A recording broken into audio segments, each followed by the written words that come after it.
time in a land far, far away. Guys, look, it's classic for a reason.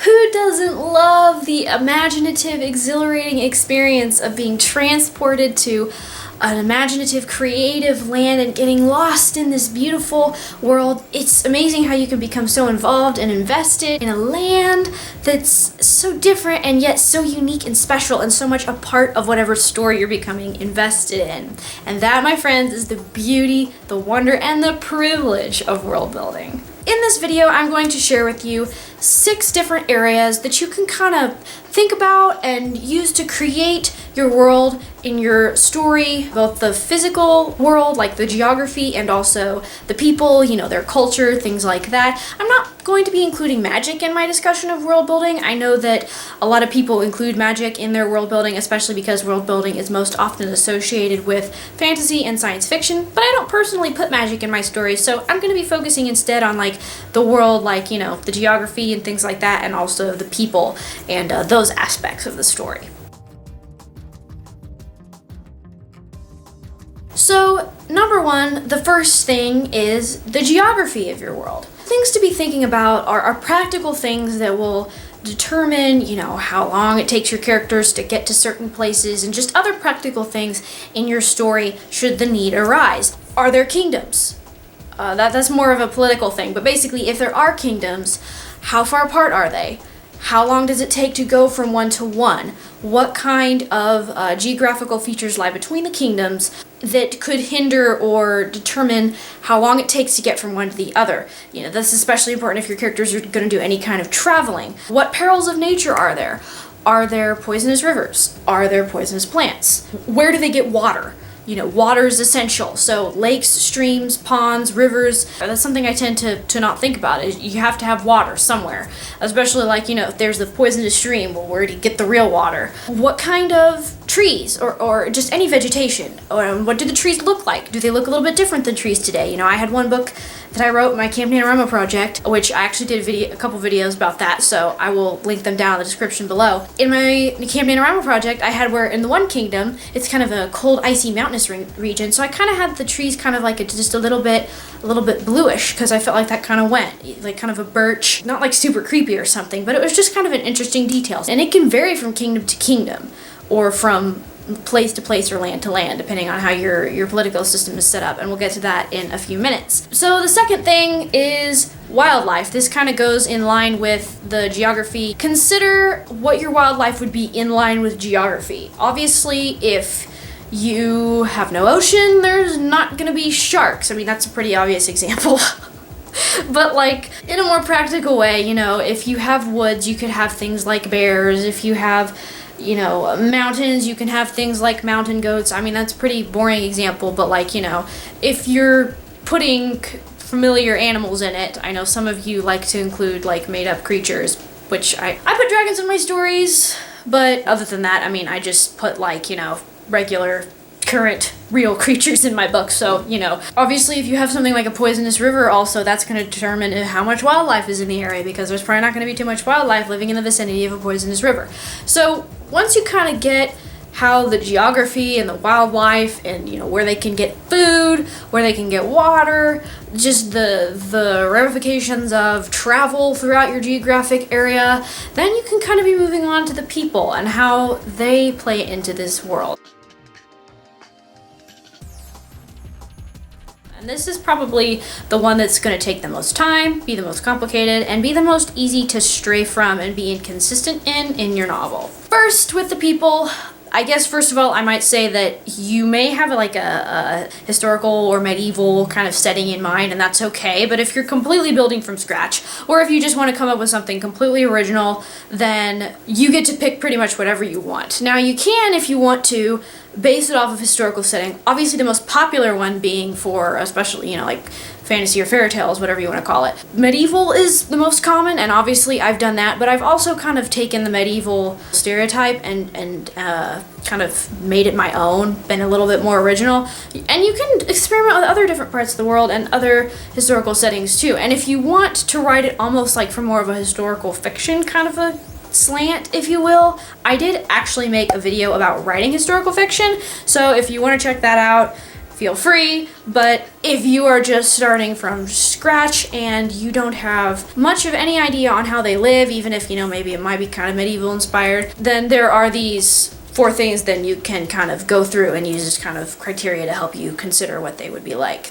So point number 3, which is number 1 of the people aspect of your world, what do they look like? What's their ethnicity? I actually would challenge you, I mean, obviously I'm not the best about this myself, but I would actually challenge you to try an ethnicity maybe other than yourself. Obviously that is an entirely different subject, but it could be something worth considering if you are respectful and do it right.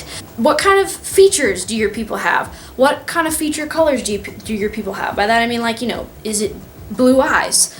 Is it generally mostly blonde hair or brown hair or black hair or any color of hair? How are they built? You know, is there anything particular about, you know, the way they look that makes them distinct? Like, you know, are they broad-shouldered? Are they tall? Are they a little bit shorter? For example, you know, I had where in one kingdom they tend to be a little taller and broader shoulders, and in another kingdom I had where they tended to be a little bit smaller and a little bit more slim in their build, if you will. Are most people kind of the same? Are they a somewhat isolated kingdom that's somewhat small, or are they more like the US and there's just a whole variety of people and they're just all different ethnicities and, you know, backgrounds and features, and it's not any one ethnicity in your kingdom. So next would be the culture of your people. How do they dress? What do they eat? What are their occupations? Like, what are most people in this kingdom? This one is pretty easy to leave out if you're doing like a royalty-based story, which my stories tend to be, but like something to think about is in line with the geography. You know, if you're up in the mountains, maybe a lot of people are miners. If they're down in a farming village, then a lot of people would be farmers. And then off of that, you'd also have roles like the miller and the blacksmith, and that would be going with more of like a medieval theme. So, I mean, obviously it would vary depending on what kind of a theme you were going for, or even if you had a theme, just kind of what you wanted it to be. But what are also the hobbies? You know, if you don't have water, you can't go water skiing. I mean, that's a sloppy example, but you know what I mean. And they don't necessarily have to all be related to, okay, if it isn't called for in the geography, they can't have it as an occupation or a hobby. Okay, obviously you don't want to contradict your geography, but you know, you can also just think like, what would my people want to do? What would they want to have for a job? I mean, what would they be able to have for a job? And also national pride.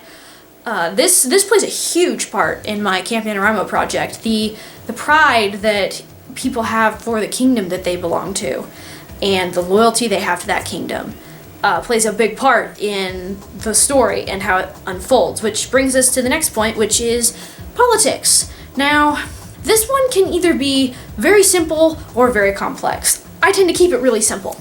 I tend to keep it with a basic monarchy that has kings, queens, and, you know, you have commanders. Sometimes I do knights, keeping with a little bit more medieval vibe. But if it's not a monarchy, what do you want it to be? Is it a democracy? Is there no central government at all? Is it kind of a just we do what we want to do and hope that everyone's nice kind of a thing? I think you know what I mean. No centralized government. And if you have the government, whether that be monarchs or some other form of government, what are the leaders like? Even if the leaders of the government aren't characters in the story, especially if the kingdom is small, I feel like, then the role of the influential and powerful people and their approach to how they rule or how they lead or govern, whatever you want to call it, is going to be instrumental in what the lives of the people are like. Are they power hungry or are they more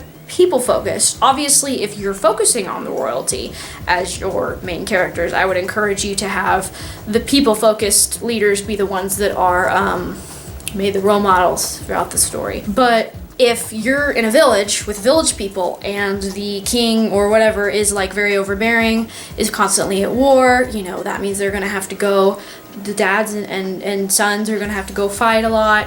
And if, you know, if he has high taxes, then the farmers are gonna have to pay a lot of their stuff. Also medieval, inspired by the feudal system. You can pick a time other than the medieval time and a place in the world other than Europe if you want. I actually tried to, well, I mean, it wasn't really fantasy as much as I was trying to go for historical fiction, trying to write a story that takes place like down in South Asia, kind of in the Pakistan area, and I found that really fascinating too. So you can pick a place and a time other than medieval Europe, because diversity is good, and I feel like, you know, I really appreciate diversity in fiction. Basically, yeah, the politics of your kingdom are greatly going to affect the daily lives of your people, and the level to which they affect it to a more obvious point will depend greatly on how overbearing your rulers or leaders are. So the last point of this is religion. Now, this is where, for me personally, I avoid making anything up. It's just a personal conviction that I have. Like,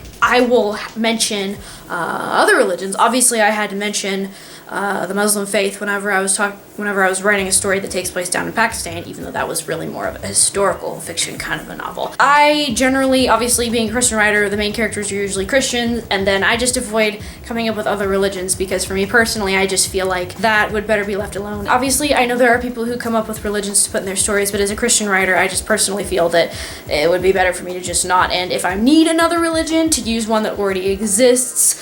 And I mean, that's a whole nother subject, but yeah, I generally, main characters are Christians, and if I need another religion, I stick to one that already exists. Obviously, I know not everyone does this, but that's just my personal conviction. So I hope you found this video helpful. I know that I am very unconventional in the way that I approach fantasy and science fiction, but I hope that you, even if you do write more conventional fantasy and science fiction, that you found this video helpful in gaining insight as to how to create the world around your characters and the characters themselves as far as, you know, geography in the world and the culture and politics and all that stuff of the people, and go have fun.